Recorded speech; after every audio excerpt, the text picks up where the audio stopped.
Hello everyone, how you doing? It's your friend Phil here, project management trainer and coach. Today we're going to be having a whiteboard session on conflict management. Now, for the PMP exam, it's a topic that people have questions about. So we're going to do a couple of things. We're going to take a look at the content outline, and we're also going to take a look at the PMBOK guide itself. Now today I've got my PMBOK guide on my iPad. Quick reminder, take your PMBOK guide wherever you go so that you can read, study, and get beefed up, get swole with a PMBOK guide. That's what I'm talking about. Got to get swole. Too many puny PMPs to be walking around. You got to get swole on the guide. All right, so I expect you to know this stuff really well before D-Day. This is on page 348. And it's talked about under interpersonal and team skills. So let's read this for a little bit and then we'll take a look at the content outline to try to unravel where conflict management is talked about there. So it says, interpersonal and team skills that can be used for the managed team process are 1. Conflict management. It states conflict is inevitable in a project environment. So conflict is not bad. Contrary to what people think, oh, run away from conflict. No. Conflict can actually be very good. And a lot of great ideas can be vetted and improved through conflict, especially when the conflict is resolved in a mature and sensible fashion. It says here, conflict is inevitable in a project environment. Sources of conflict could include scarce resources, scheduling priorities, personal work styles. And then it says team ground rules, group norms, and solid project management practices like communication planning and role definition reduce the amount of conflict. So if you've got rules for conflict management, rules for resolving conflict, that helps to put some structure around the team's conflict resolution where conflict does arise. It states successful conflict management results in greater productivity and positive working relationships. When managed properly, differences of opinion can lead to increased creativity. Like I said, you get better ideas, when conflict is handled the right way. It says better decision making. If the differences become a negative factor, project team members are initially responsible for their resolution. So I hope you got that. That is a question waiting to happen. You hear that? Let's read it again. If the differences become a negative factor between two people, between a group of people, project team members are initially responsible for their resolution. So Jack and Jill have conflict. They need to resolve conflict. But if it festers and things begin to get uglier and uglier, at that point, something needs to happen. Let's read further. It says, if conflict escalates, the project manager should help facilitate a satisfactory resolution. So if things begin to get crazier and they're not able to resolve their conflict, together, then the project manager may need to say, hey, before this drags everyone down with Jack and Jill, let's put a stop to it. Okay? Let's help them to help themselves. It says project managers should help facilitate a satisfactory resolution. That's if conflict escalates. Conflict should be addressed early and usually in private using a direct, collaborative approach. If disruptive conflict continues, so if Jack and Jill continue with their rows and their crazy behavior, to the detriment of the project, it says formal procedures may be used, including disciplinary action. With Jack and Jill, Jack fell down and broke his crown. He's mad, but hey, don't kill the whole project because Jack and Jill have conflict, is what I'm trying to say. The success of project managers in managing their project teams often depends on their ability to resolve conflict.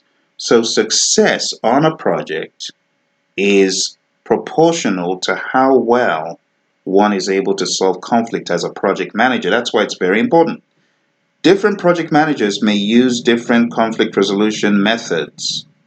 Factors that influence conflict resolution methods include, let's take a close look at it. I'm making mine a lot bigger, you probably can't see it. But here are the bullets, the big bullets on page 348 at the bottom. What are the factors that influence conflict resolution? Let's go to the whiteboard for a second because I want to write these down just so that they stick for everyone. These are some very important statements here. So, 1, importance.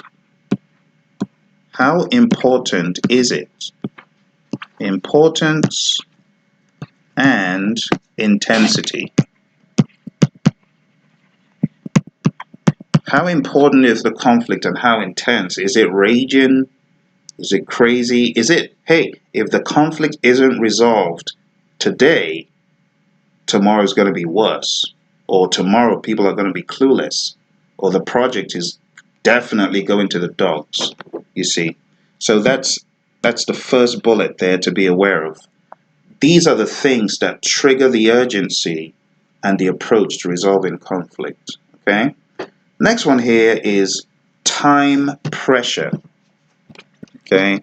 So this could go hand in hand with what I just mentioned, the time factor. See, if we don't resolve this conflict now, it's going to escalate. More people are going to be involved. The union is going to get involved. Let's make sure we address it right now, okay?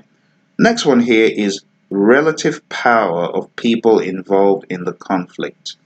So these are factors. Remember what these are, factors that influence how conflict is resolved. So the relative power, I mean, let's say you got the CEO in conflict with someone who is a worker down below. Now that gulf, that gap, it could trigger a more, I don't know, I hate to say dictatorial method, but people who have high levels of power, in some instances, can power up on someone they have conflict with and force them, and that's what they're talking about here. But if it's a relatively close, let's say it's the COO and the CIO, well, maybe there's not that much of a gulf in power, and there needs to be a collaborative approach versus powering up on someone, forcing, as we call it, So this is what they're talking about here, okay? Relative power of the people involved.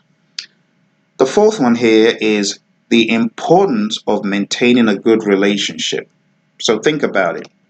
Let's say in a company, you've got various stakeholders that are external, and there's conflict on the project. But because you want to preserve that relationship for future projects, I mean, they're a great seller. It's just that they goofed in this particular aspect, and now there's some misunderstanding. The way you would have handled it if you didn't care about a further relationship with that seller is different from how you would handle it if you really care about doing work in the future. So the importance of maintaining a good relationship, whether it's external, internal, whatever it is, that's pretty much what they're talking about here. Okay, so there are a few things that we will add to our list. Relative power,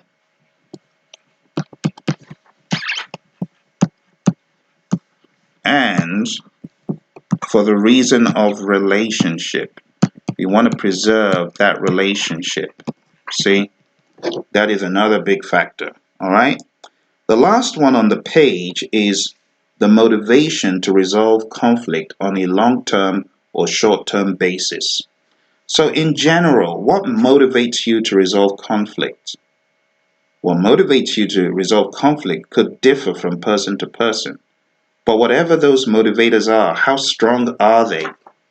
Do we really feel we need to resolve this conflict because we're going to see this person tomorrow and have to work with them? Or do we feel we have to resolve the conflict because we need a particular favor from the individual? Or do we feel that we're in the power position? Sometimes people in a power position may be less inclined to resolve conflict. Oh, well, you need something from me. I don't need anything from you. So all of these things, they all add up to the motivators, the motivation to resolve, the motivation to resolve, okay? So at a high level, the importance and intensity, the time pressure, the relative power of the people, the importance of the relationship, and the motivation to resolve that conflict. Those are the big ticket items, okay? So in preparation for your exam, just know that you need to be aware of the motivators and the circumstances that govern or influence how conflict is resolved. So know these ones for your test. Now let's go a step further. Let's get down to the nitty-gritty. So there's conflict going on. Let's roll up our sleeves and do what we need to do. I'm not saying trade blows and not saying take anyone out back. A particular president and vice president had a previous vice president had some verbal conflict, and one of them said, "Why don't we go out back and see?" You remember, you read that in the news, didn't you? Anyway, enough said. Enough of all that clowning around. Let's do something sensible here. So let's move on to the next page, and this is on page 349. And on page 349 of the PMBOK guide, it states, you look up top here, there are 5 general techniques for resolving conflict. People just refer to this as conflict resolution techniques. So the 5 talked about here, it says each technique has its place and use. So the first one here is withdrawal or avoid. So if you take a look closely, there are some key words, and this is why I want to hone in. But let me write this down first. So the first one is withdrawal or avoid. Withdraw or avoid. So let's think about that for a few seconds. Let this marinate. Think about it. Think about what your withdraw or avoid idea, your idea of this is.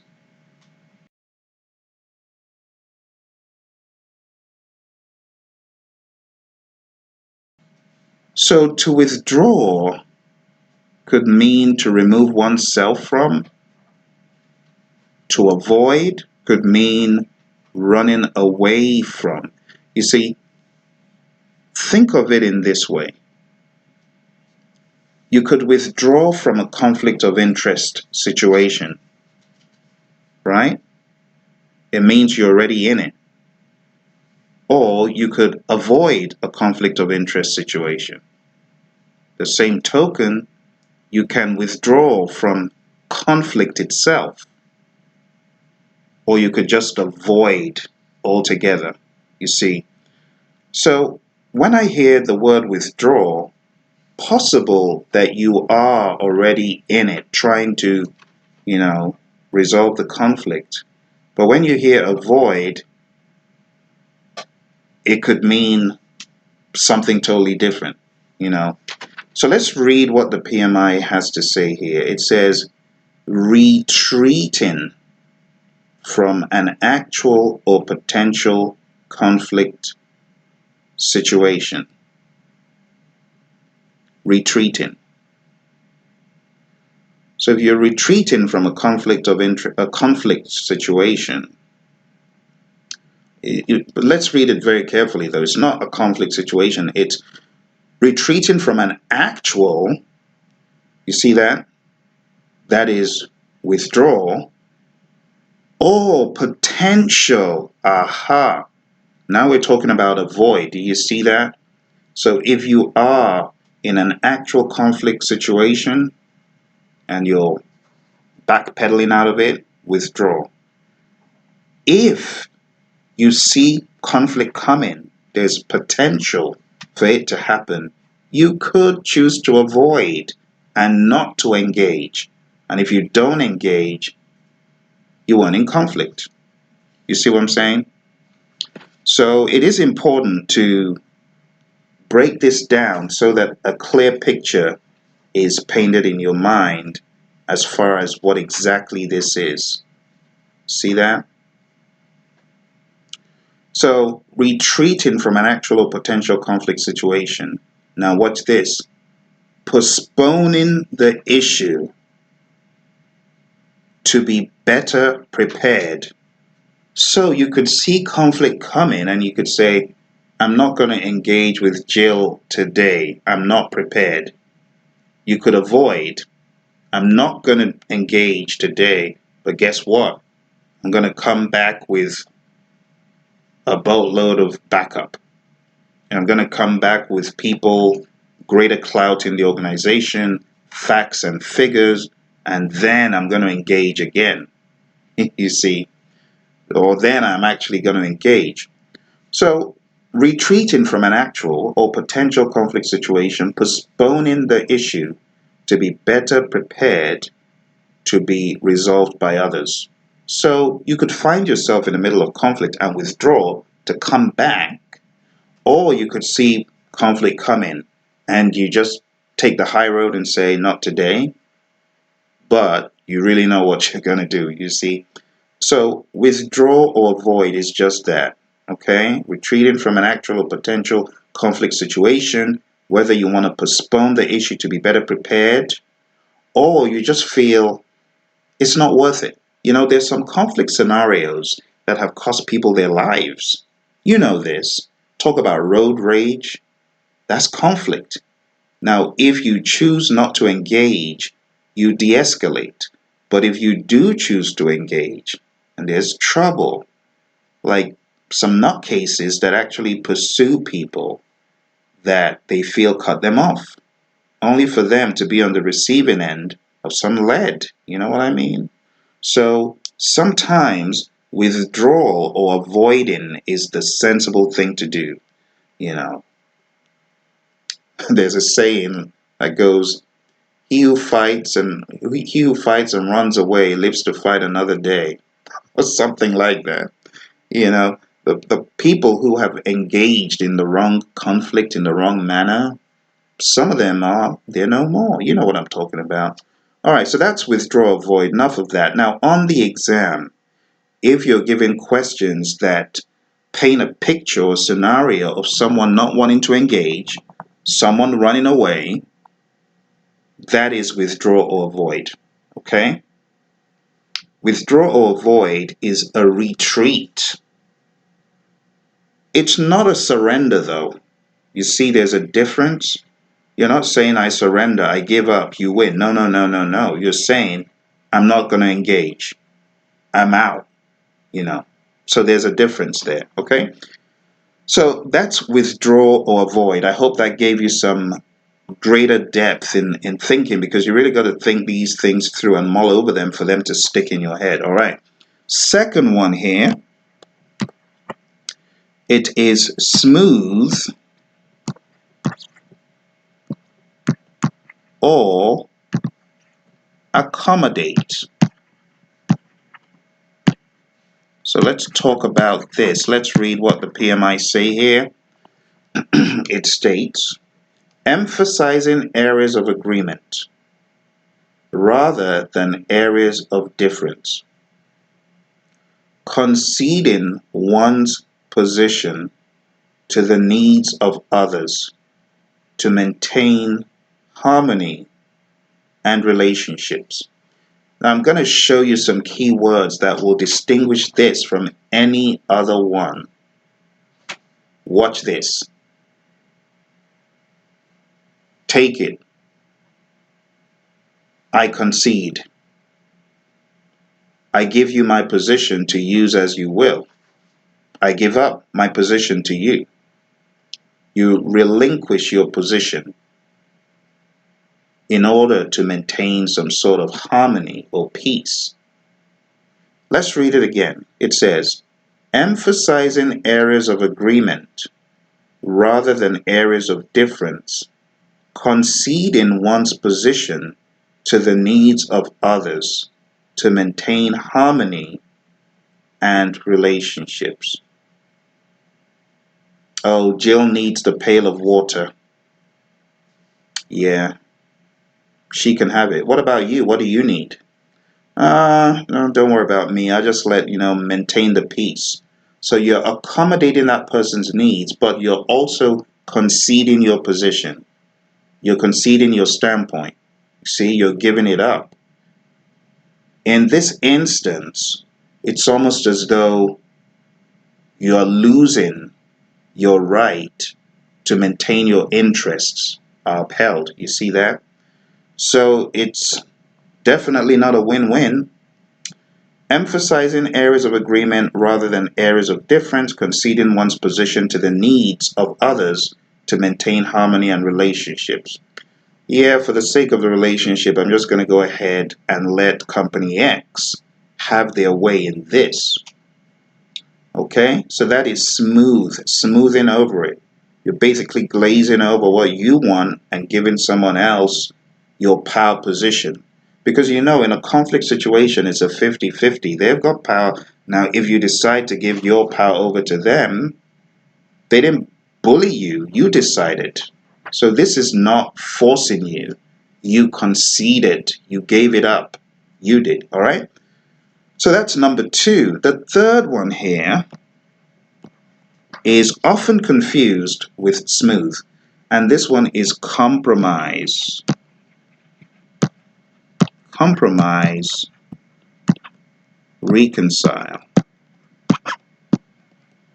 All right. What is compromise or reconcile? Let's think about those words. Is compromising good? Compromising your beliefs? Compromising your quality? Compromising your objectives? Let's see how it applies here. It says, searching for solutions that bring some degree, 180 degree, 270 degree, not 360 degree. It's not full. It's some degree of satisfaction to all parties. Why? In order to temporarily or partially resolve the conflict. And these two are big. It's temporary or partial. Now, in the previous one we looked at, we're talking about full concession. I concede. And that's how you can remember smoothing is conceding, but compromise or reconcile is a temporary thing. It's a band-aid fix. It doesn't last in most instances. Partial in some instances, you see.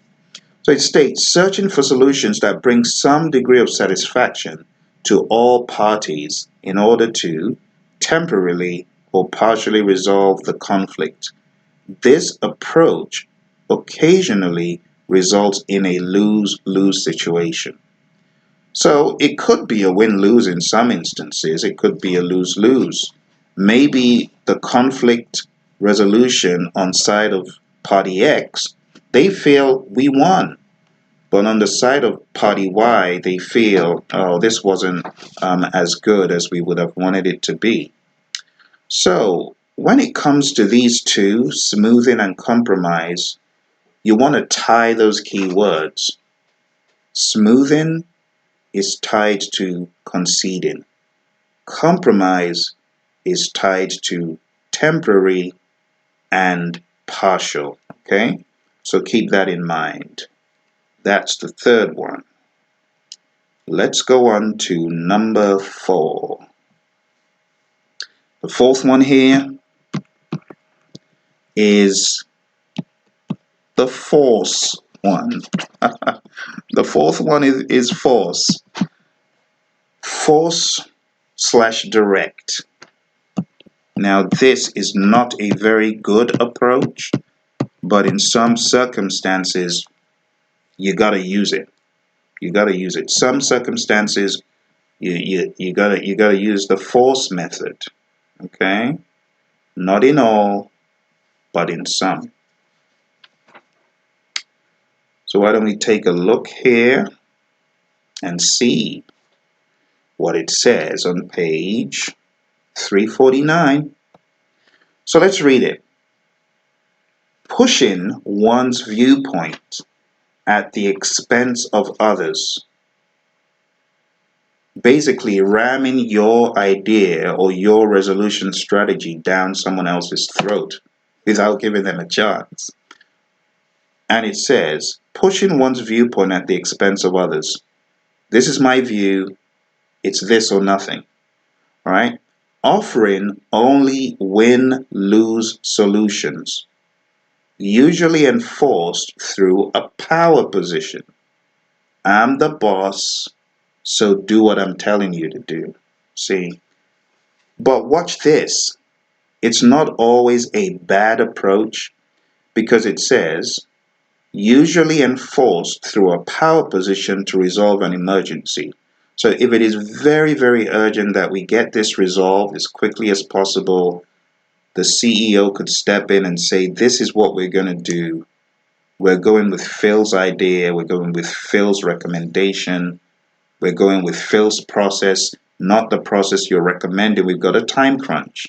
So usually force or direct has a negative connotation. But I want to expand your mind, those of you who might not have seen it in this light, to begin to see it as something that is a necessary evil, as people say, to get a decision and to move on. Maybe there's a time crunch. And we don't have time for all the frills and bells and whistles, and we're just going to make a decision. The boss is going to make a decision. So it's not always bad. But in some instances, you could have a bully trying to bully a peer only because the power position they have is a loud mouth or brawn. Maybe they're bigger. So it's not always that legitimate power. Sometimes it's power due to something else. Maybe fear, coercion, but force or direct usually has a negative connotation. But I just want you to be aware that in cases where there is a time crunch, that may need to be an option. All right, so that's force or direct. Just be aware that it often results in a win-lose situation. All right, let's talk about the final one here. Final one here is collaborate. It sounds good, doesn't it? Yeah, we want to collaborate to celebrate. That's my one. Don't take that. That's my rhyme. Okay. We want to collaborate to celebrate. All right, it's called collaborate or problem solve. And it reads, let me just put this here so that you got the full picture. Problem solve. We want to solve problems. Let me give you quick trivia here. Problem solving is a tool and technique of which processes? Two processes in the PMBOK guide. Do you know what they are? Remind me before we finish to tell you what they are. All right? Remind me. I'm talking to the student in the room. Will you remind me? Okay, just remind me. Just wave your hand and I will remember that I meant to do that for the other students on the call. Okay, thank you very much. Good. So, collaborate or problem solve, incorporating multiple viewpoints and insights from different perspectives. It already sounds enriching. Viewpoints from different perspectives. Everyone is bringing something to the table. It's like a potpourri of all sorts of good things, good suggestions, good ideas. And at the end of the day, who eats? Everyone eats. Everyone benefits. So it says, incorporating multiple viewpoints and insights from different perspectives requires a cooperative attitude and open dialogue that typically leads to consensus and commitment. This approach can result in a win-win situation. If they take it through all the way to the end, it can result in a win-win. So on the exam, if you're asked, which of these conflict resolution approaches is the best one to use? You might have even come across this question on a mock exam, I don't know. But if someone says, which of these is the best one to use? The answer would probably lie more to collaborate/problem solve because it delivers a win-win situation when done well. But wait, there's more. If on the exam you are given a scenario and it states two project managers are in conflict over XYZ, there's a time crunch and a decision needs to be made quickly, and maybe the CEO steps in or the VP of project management steps in, depending on the scenario painted, you're going to have to read it carefully because it very well may be direct, may be the best option. They may not call it force on the exam. They may not call it forcing. They may just say direct. And then if you don't know direct is the same as forcing, you got trouble. Or a cheap trick is to put both wrong options. So you could have A, withdraw, B, avoid. Well, withdraw is avoid. So that's, you know that those are wrong. And then they could put withdraw, avoid, smooth, and direct. And maybe direct is the right answer. So you got to know what they're called. Withdraw is called avoid, smooth is called accommodate, compromise is called reconcile, force is called direct, and collaborate is called problem solve. Now, I'll just let you know one more terminology used for collaborate in some circles, just so you know, is called confront. All right? So what are you confronting? Are you confronting the person? I'm going to jack you up, buddy. No, you're not doing that. You're confronting the issue, not the person. Okay, so whenever people hear confront, they're like, oh, that's negative. Oh, that's bad. No, you're not confronting the person. You're confronting the conflict, the issue at hand. All right, so those are the 5 we've gone through. And thank you very much for the reminder about the trivia. Problem solve is a tool and technique of manage quality. Remember that? You want me to show you where you can get the full answer? I'll show you in a second. I'll show you. So it's manage quality and control resources, by the way. So let me show you where all this stuff is. It's there in the PMBOK guide. You got to mine for it. If you go to page 686-ish, you'll find the answer there under the tools and techniques tables. So let's take a look here. I believe this should be under ungrouped tools and techniques, if I remember correctly. Yes, it is. And there it is, 8.2, manage quality, and 9.6, control resources.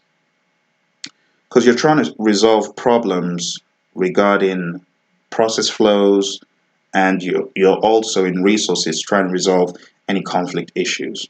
Okay, just some quick trivia. Since problem solving is also one of the conflict names, I thought I should throw that in. Okay, so I hope that helps you see conflict more clearly, see it in a different light, and be better prepared for your exam. The answer to conflict resolution problems is not always problem solving or confronting or collaborating. Okay, you got to know when to use which one. All right, so just a quick revision of what we've talked about here on page 348 and 349. Okay, so Conflict is inevitable. It's good to resolve conflict. It's good when you don't let conflict be looked at as bad, because some of the best ideas come from conflict when resolved the right way. Now, what propels people to resolve conflict are the importance and intensity of the conflict, time pressure for resolving the conflict, relative power of the people involved, the importance of a good relationship, maintain a good relationship, and the motivation to resolve conflict on a long-term or short-term basis. 5 techniques for resolving conflict: withdraw, avoid, smooth or accommodate, compromise or reconcile, force or direct, and collaborate and or problem solve. Okay? Now, still in this zone, before we round up, I just want to read out for you the last 2 bullets, because interpersonal and team skills is under managed team, but there's 3 bullets. Conflict management is 1. There are 2 more. There's decision making and there is emotional intelligence. Okay? So let's read very quickly. Decision making. All right? What do we mean by decision making? So let's write down what we're looking at. For the sake of those who are just joining, if you're just joining, welcome to the party. You can always go back and re-watch what I'm talking about. But decision making. Okay? This is important for your exam as well. So what do we have here? How do you make decisions? It says, decision making in this context involves the ability to negotiate and influence the organization and the project management team, rather than the set of tools described in the decision making tool set. Some guidelines for decision making include, so they're telling you this is not making those overarching team decisions, rather this is the ability to negotiate. Okay? And the big ticket items here are as follows: focus on goals to be served, follow a decision-making process, study the environmental factors, analyze available information, stimulate team creativity, because your team can help you resolve, or to think rather, of those decisions and how best to resolve them or make the decisions. And last one is account for risk. So that's under decision making. This is on page 349. Again, highly advise you going to read that up a little bit more. And then last but not least, we've got emotional intelligence. Some people refer to this as emotional IQ. Okay. Emotional intelligence is the ability to identify, assess, and manage the personal emotions of oneself and other people, as well as the collective emotions of groups of people.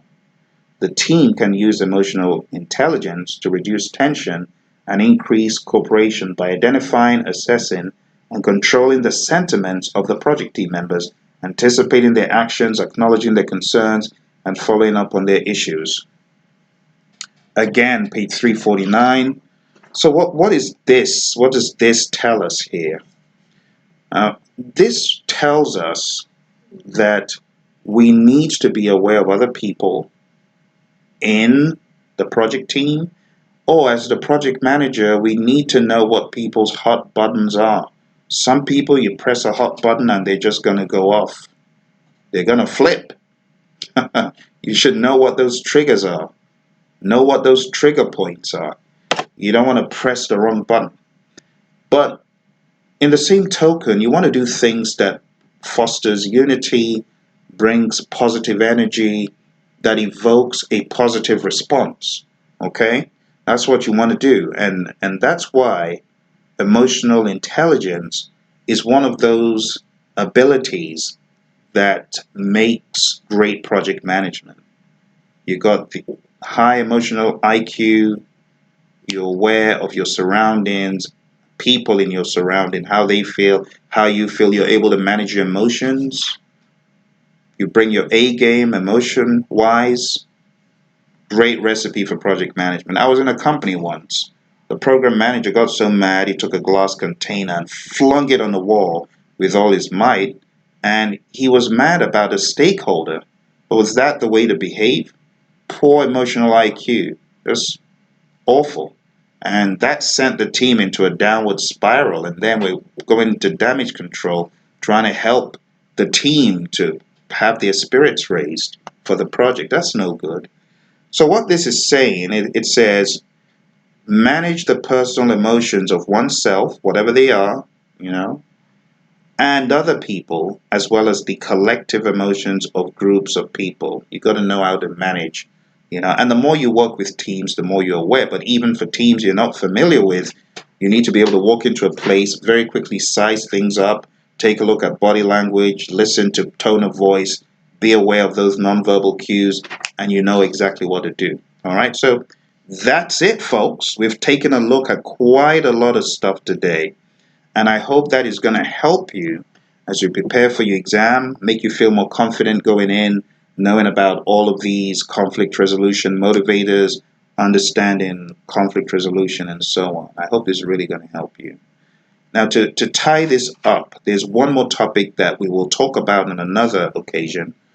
But just in case your exam is tomorrow, I want to call your attention to this. This is very, very important because it actually goes hand in hand with this topic. So conflict management is not talked about in managed team alone. If you go to page 341 and you take a look, you can see that some of the interpersonal skills listed there include conflict management. You see, it says the project manager needs to resolve conflicts in a timely manner and in a constructive way in order to achieve a high-performing team. You see, but coming off the heels of page 338, the dialogue of conflict comes up. What is on page 338? The 5 stages of team development. Now, I'm going to do another video on this where I break it down, but I just want you to remember the forming, storming, norming, performing, and adjourning. Okay? And the reason why I want you to be aware of this is a lot of conflict could happen in the storming stage. So just remember that for your exam, okay?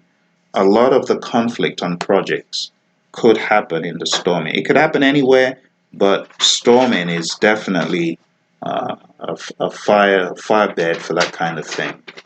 All right? So I hope that gave you some ideas about all of these topics, interpersonal and team skills, conflict resolution, decision making, emotional intelligence, so on and so forth. All right? Don't forget to hit like, don't forget to subscribe. This will probably be running live for a while, but do not forget, the Praizion.com channel is definitely one you want to subscribe to. Share it with your friends, all right? Take care, and I'll speak to you guys again in another one of those whiteboard sessions. Take care, and bye for now.